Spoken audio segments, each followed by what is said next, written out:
నమస్తే, welcome to NR TV. ఈరోజు వార్తా కథలకు వెళ్లే ముందు మీరందరూ వీడియోలు చూస్తున్నారు కానీ సబ్స్క్రైబ్ చేయట్లేరు. దయచేసి మీరందరూ ఖచ్చితంగా సబ్స్క్రైబ్ చేసుకోండి. ఎందుకంటే వీడియోలు 2500 మంది చూస్తున్నారు వీడియోలు, కానీ సబ్స్క్రైబ్ మాత్రం చేయట్లేరు. ఎందుకంటే వీడియో చూస్తున్నాం కదా అయిపోతుంది అనుకుంటున్నారు, కానీ అట్లా కాదు. ఖచ్చితంగా మీరు సబ్స్క్రైబ్ చేసి బెల్ ఐకాన్ కొట్టాలి. కొడితేనే అది సబ్స్క్రైబ్ అయినట్టు.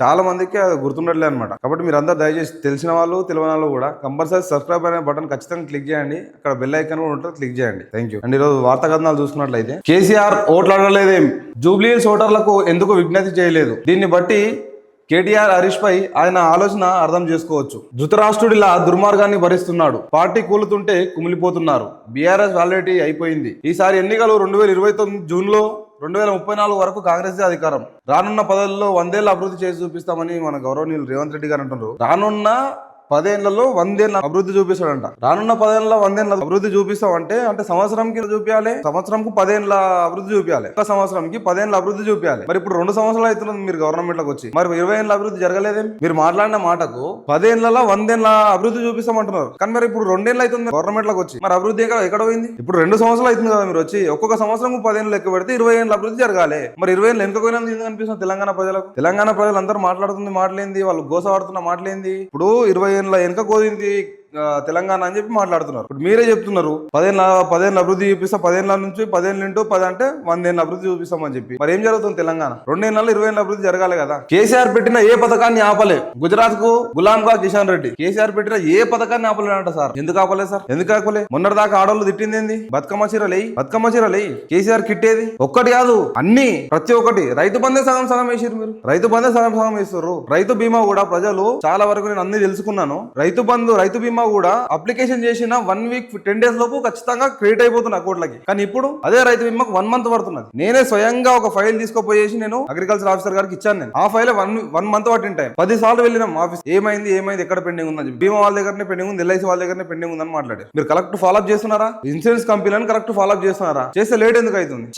చాలా వరకు పథకాలు కూడా ఇట్లనే డిలే అవుతున్నాయి. కేసీఆర్ పెట్టిన ఏ పథకాన్ని ఆపాలని మీరు అంటున్నారు, కానీ మీరు ప్రెస్ మీట్లలో అనడం కాదు, సమాజంలో ప్రజలకు వచ్చి అడగండి, తెలంగాణ ప్రజలకు వచ్చి అడగండి ఒకసారి. మీరు ఆపిర్రా ఆపలేరా అనేది. ప్రతి ఒక్కటి ఆపేసిరు. ఎలక్షన్ల కోసం రైతు బీమా వేసిరు, రైతు బంద్ వేసిరు, ఎలక్షన్ కోసం రైతు బంద్ వేసిరు. మీరు సమాజం గ్రహిస్తున్నది మీరు చేసే పనులను. మీరు ఎందుకు మాట్లాడాలి ఇవన్నీ? కేటీఆర్ చెడు సాహసాన్ని ఆపాలి. సెంటిమెంటా డెవలప్మెంటా? జూబ్లీ హిల్స్ ప్రజలు ఆలోచించుకోవాలి. కాలేజీలు నిబంధనల ప్రకారం పోదామంటే మేము సిద్ధం. మీట్ ద ప్రెస్ లో సీఎం రేవంత్ రెడ్డి. కాలేజీలు నిబంధనల ప్రకారం పోదామంటే మేము సిద్ధం అంటే ఇప్పుడు నిబంధనల ప్రకారంగా లేవనంట. ఒక లేకపోతే మీరు పర్మిషన్ ఎట్లా ఇస్తారు? అంటే కాలేజీలు మీరు అధికారులందరూ ఒకటైపోతారు. కాలేజీలకు అవసరం ఉన్న వసతులు కల్పించే టైంలో మాత్రం మీరు అందరూ ఒకటైపోతారు. ఒకవేళ కాలేజీలు ఏదన్నా కావాలని చెప్పి రిటర్న్ తిరిగినప్పుడు మాత్రం మీరు మాట్లాడే మాటలు ఇవి. అంటే నిబంధనల ప్రకారం లేనట్టే కదా, మీరు ఇండైరెక్ట్ గా ఒప్పుకున్నట్టే కదా. కాలేజీలో విద్యార్థులు మాకు ఆ వసతులు లేవు, ఈ వసతులు లేవు, టాయిలెట్స్ కరెక్ట్ లేవు, వెంటిలేషన్ కరెక్ట్ లేదని చెప్పేసి ముర్రాన్ని మొత్తుకున్నప్పుడు మీకు ఇవి గుర్తురావు. కాలేజీ యాజమాన్యం అప్పుడు అడగారు, మీరు అప్పుడు ప్రశ్నించారు, మీరు అప్పుడు నిలదీయరు మీరు. కానీ మీరు ఇప్పుడు ఏమంటారు? నిబంధనల ప్రకారం పోదామంటే మేము సిద్ధం అంటే అంతే. అర్థమైంది? మీరు నిబంధనల ప్రకారం వస్తే మేము నిబంధనల ప్రకారం పోయి మీకు ప్రతిదీ కొన్ని ఆ కాలేజీలో చూస్తుంటే ఆ ఫైర్ యాక్సిడెంట్ జరిగితే ప్రికాషన్స్ కి ఏం లేవాడ, టాయిలెట్స్ సక్కా లేవు, వెంటిలేషన్ సక్కా లేదు పిల్లలకి. సమాజం కూడా తెలుసు అందరికి, ప్రశ్నించారు. ఇప్పుడు సీఎం గారు ఇండైరెక్ట్ గా ఇప్పుడు ఒప్పుకున్నట్టే కదా, నిబంధనల ప్రకారం పోతే నేను నిబంధనల ప్రకారం కూడా నేను కూడా పోతా అని చెప్పి. అంటే మీకు అన్ని తెలిసే జరుగుతున్నాయి అనమాట. బీఆర్ఎస్ కాలగర్భంలో కలిసిపోతున్న పార్టీ అని సీఎం రేవంత్ రెడ్డి అన్నారు. ఆ పార్టీ వ్యాలిడిటీ పీరియడ్ అయిపోయిందన్నారు. ఇదేమి తాను రాజకీయ విమర్శ కోసం చెబుతున్నది కాదు. ఒకప్పుడు తెలంగాణలో బలంగా ఉన్న టీడీపీ ఇప్పుడు ఇక్కడ లేకుండా పోయిందని గుర్తు చేశారు. టీడీపీ తెలంగాణకి వలస వచ్చిన పార్టీ అది, కాబట్టి ఎక్కడ వచ్చింది అక్కడనే పోయింది. మేము వాళ్ళ పార్టీని గౌరవిస్తున్నాం. అతిథి మర్యాదలతోటి వచ్చిర్రు, అదే అతిథి మర్యాదలతోటి తీసుకోయారు. తెలంగాణ పార్టీ కాదు, ఖచ్చితంగా తెలంగాణ ఆంధ్ర పార్టీ కాబట్టి ఆంధ్ర ప్రజలు తీసుకోయారు దాన్ని. దాంట్లో మీకేం నష్టం జరగలే కదా. తెలంగాణ పార్టీలు తెలంగాణలో ఉన్నాయి, ఆంధ్ర పార్టీలు ఆంధ్రకు పోయినాయి. కేసీఆర్ తోనే ఆ పార్టీ పని అయిపోయిందన్నారు. కేసీఆర్ కు గతం తప్ప భవిష్యత్తు లేదని, ఆ బాధతోనే ఆయన బయటికి రావడం లేదని వ్యాఖ్యానించారు. కేసీఆర్ గారు వస్తారు అంటే ఓటర్ల కాడ నుంచి వీక్షకుల దాకా, జూబ్లీ హిల్స్ ఓటర్ల కాడ నుంచి తెలంగాణ వీక్షకుల దాకా ప్రతి ఒక్కరు రెడీ ఉంటారు. అలా చూసారు కదా టీవీ9 ఒకసారి టీవీ9 ప్రెస్ మీట్ పెట్టినప్పుడు, టీవీ9 లో రంజిత్ గారు ఇంటర్వ్యూ చేసినప్పుడు కేసీఆర్ గారిని ఎన్ని కోట్ల మంది చూసారు. ఒక సినిమా వస్తే కూడా అంతమంది చూడరు. క్రికెట్ స్పోర్ట్ నడుస్తుంటే ఎంతమంది చూస్తారు, కేసీఆర్ ఇంటర్వ్యూని అంతమంది చూసారు. కేసీఆర్ కున్న క్రెడిబిలిటీ అవి. కేసీఆర్ వస్తే ఎలక్షన్ చెప్తున్నాను కదా, ఎలక్షన్ ఇప్పుడు 50-50 ఉంది అనుకుంటే 70-30 అయిపోతుంది.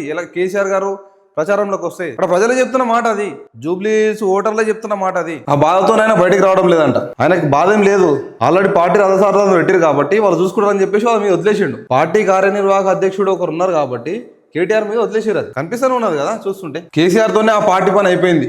టీడీపీ పార్టీ అంటే మీకు కూడా తెలుసు కేసీఆర్ ఏమో పని చేసిండు అనేది మీరు అప్పుడు టీడీపీలోనే ఉన్నారు కదా. అంటే కేసీఆర్ తోటి థ్రెట్ ఉందని అయితే మాత్రం తెలుసు అందరికి. కేసీఆర్ పార్టీ బీఆర్ఎస్ పార్టీ తోటి థ్రెట్ ఉందని చెప్పేసి తెలుసు పార్టీలు, మిగతా పార్టీలు అందరికీ. కాబట్టి మీరు ఇట్లాంటి వ్యాఖ్యలు చేస్తున్నట్టున్నారు. జూబ్లీస్ తీర్పుతో రేవంత్ పీఠం కదలాలి, గోసపడుతున్న తెలంగాణ మీ దిక్కు చూస్తుంది, ఇంత చిల్లర ముఖ్యమంత్రిని ఎప్పుడన్నా చూడలేం కేటీఆర్. వాస్తవానికి కూడా తెలంగాణ ప్రజలు, తెలంగాణ సమాజం మొత్తం కూడా జూబ్లీస్ వైపే చూస్తుంది. ఇప్పుడు ఏ పార్టీ అధికారంలో, ఏ పార్టీ గెలుస్తుంది అక్కడ అని చెప్పి, ఏ పార్టీ అభ్యర్థి గెలుస్తాడనే విషయంలో తెలంగాణ మొత్తం చూస్తున్నది. కేటీఆర్ ప్రమాణం చెయ్యి, డ్రగ్స్ తీసుకోలేదని భాగ్యలక్ష్మి అమ్మవారి మీ వద్దకు వచ్చి ఒట్టు వేయి. కేటీఆర్ కు కేంద్ర మంత్రి బండి సవాల్. సునీతకు 2 ఓటర్ ఐడీలు ఉన్నాయి, విచారణ జరిపించాలని డిమాండ్. తెలంగాణలో సునీత గారికి 2 ఓట్లు ఉన్నాయని చెప్పేసి డిమాండ్ చేస్తారు. తప్పులేదు దాంట్లో. ఖచ్చితంగా 2 ఓట్లు ఉండాల్సిన అవసరం లేదు, ఒకటే ఓటు ఉండాలి. ఒక్క మనిషికి ఒకటే ఓటు ఉండాలి. కానీ మరి మిగతా రాష్ట్రాలలో ఒక్కొక్క ఇంట్లో 20, 30 ఓట్లు ఉన్నాయంట. కేంద్ర మంత్రిగా మీరు ఏం చేస్తున్నారు సార్? ఒక్కొక్క ఇంట్లో 20 ఓట్లు, 100 ఓట్లు ఉన్నాయి ఒక ఇంట్లో. రాహుల్ గాంధీ గారు చూపిస్తూనే ఉన్నారు కదా, కేంద్రంలో ప్రధాన ప్రతిపక్షమైనటువంటి రాహుల్ గాంధీ గారు చూపిస్తూనే ఉన్నారు ఇన్ని ఓట్లు ఉన్నాయని. మరి దానిపైన మీరు ఎట్లాంటి కామెంట్స్ చేయరు వీళ్ళు, ఎందుకంటే వీళ్ళ పార్టీకి అవసరం కదా. నాయకులు ఎట్లా అయిపోయారు అంటే మన వరకు వచ్చినప్పుడే నొప్పి, మిగతా టైంలో లేదు నొప్పి. ఇప్పుడు ప్రధాన ప్రతిపక్షమైనటువంటి రాహుల్ గాంధీ గారు మీకు ఆల్రెడీ చెప్తానే ఉన్నారు, ఏమన్నా ఓట్ చోరీ నడుస్తున్నది, ఇట్లా ఓట్లు ఎక్కువైపోయినాయి. బ్రెజిల్ లో ఉండే మోడల్ ది ఫోటో తీసుకుని 22 ఓట్లు క్రియేట్ చేశారు. అప్పుడు ప్రశ్నించలేరు మీరు? ఇలా 2 ఓట్లకు ప్రశ్నిస్తారు, తప్పులేదు, 100% ప్రశ్నించాలి. 2 ఓట్లకు కాదు, ఒక మనిషికి ఒకటే ఓటు ఉండాలి, దాన్ని మీరు ప్రశ్నించారు, తప్పులేదు. మరి 22 ఓట్లు 100 ఓట్ల దగ్గర ప్రశ్నించలేరే? ఎందుకు మీ పార్టీకి మేలు జరుగుతుంది అన్నాడా?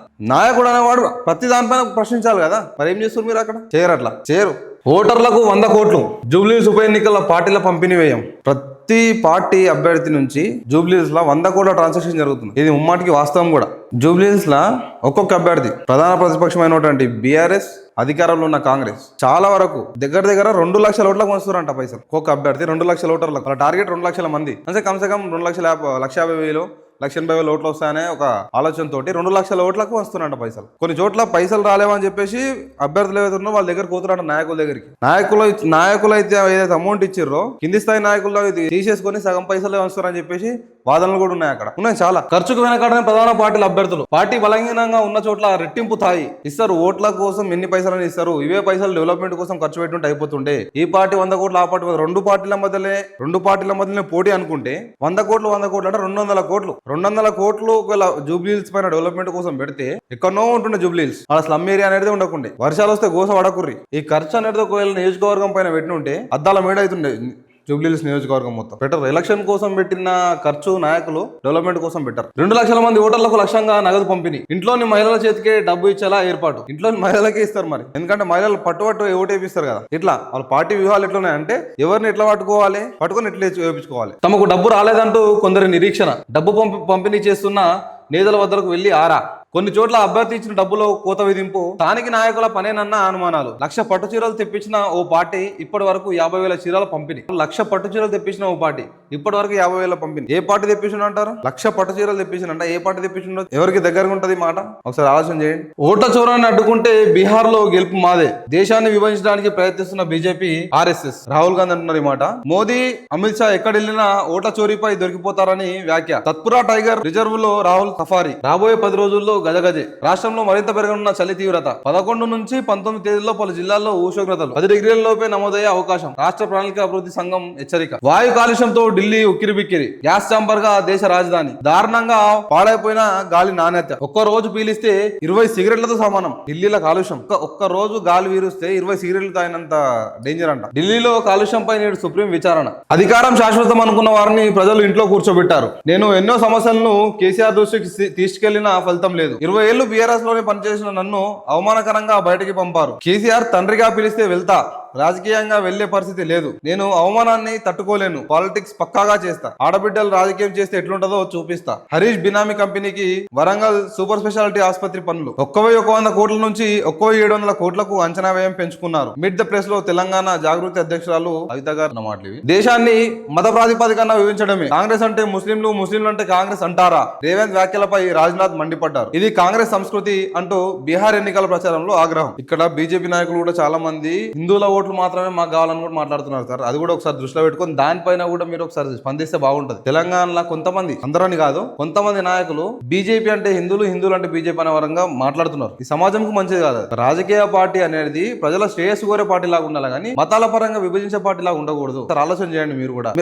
ఇది కరెక్టే. ఇది దేశాన్ని మత ప్రాతిపదికన విభజించొద్దు. ఏ పార్టీ అయినా విభజించొద్దు, అది ఏ నాయకుడైనా విభజించొద్దు. అది అట్లా మాట్లాడితే ఆ నాయకుడిని ఇమీడియట్ గా సస్పెండ్ చేసి పడాలి. పార్టీ మత ప్రాతిపదికన ఎవరైనా మాట్లాడితే ఇమీడియట్ గా ఆ పార్టీ నుంచి సస్పెండ్ చేసేయాలి. అట్లనే ఇక్కడ కొంతమంది నాయకులు కూడా, తెలంగాణలో కొంతమంది నాయకులు కూడా ఏం మాట్లాడుతున్నారు అంటే బీజేపీ అంటే హిందువులు, హిందువులు అంటే బీజేపీ, హిందువులకు విరుద్ధంగా మాట్లాడట్లేదు. నేను ఏమంటున్నా అంటే వాళ్ళ నాయకులు మాట్లాడడం వల్ల కొంతమంది వాళ్ళని ఇష్టపడే వాళ్ళు, పార్టీని అభిమానించే వాళ్ళు కూడా దానికి ఫాలో అయ్యే ఛాన్సెస్ ఎక్కువ ఉంటాయి. కాబట్టి వాళ్ళ దిశానిర్దేశం చేసేది అనేది తప్పుగా జరుగుతుంది. ఒకసారి దానిపైన కూడా దృష్టి పెట్టండి మీరు. సైబర్ నేరాలపై సమరం. 5 రాష్ట్రాల్లో Telangana cyber security bureau operation. 25 రోజుల్లో 81 మంది సైబర్ నేరగాళ్ల అరెస్ట్. ₹95 కోట్ల మోసపూరిత ఆర్థిక లావాదేవీలు గుర్తింపు. నేరస్తుల్లో బ్యాంక్ ఉద్యోగులు, విద్యావంతులు. నేర ముఠాల మౌలిక వసతులను ధ్వంసం చేయడమే లక్ష్యం. సైబర్ మోసాలపై అప్రమత్తంగా ఉండాలి. రాకెట్ లాంటి యుద్ధ విమానం ఎక్స్ బ్యాట్ నిట్టనిలువున టేకాఫ్ అయ్యే సత్తా. ల్యాండింగ్ కూడా అలాగే. జేపీఎస్ లేని చోట్ల హైవ్ మైండ్ ఏఐ సాయంతో ప్రయాణం. అమెరికన్ డిఫెన్స్ టెక్నాలజీ దిగ్గజం షెల్ట్ ఏఐ